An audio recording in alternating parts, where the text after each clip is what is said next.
মাছের তেঁতুল টক করবো। প্রথমে তেঁতুলটা একটু ভিজিয়ে দিচ্ছি। মাছে নুন হলুদ মাখানো হয়ে গেছে। একটা ট্যাংরা মাছও এসেছে ওর সাথে। এটাকে এবারে ভাজবো। সর্ষের তেল দিলাম।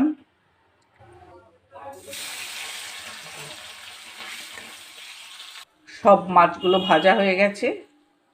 এদিকে তেঁতুলের পাল্পটাও বের করে নিচ্ছি।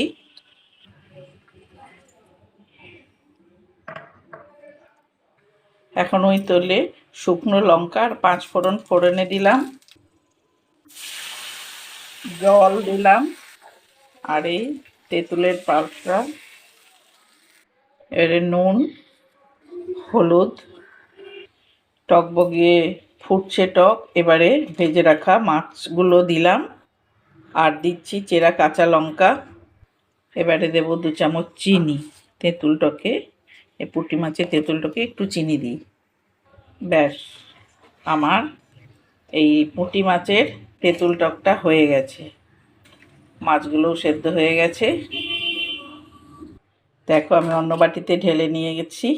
হয়ে গেছে আমার পুঁটি মাছের তেঁতুল টক।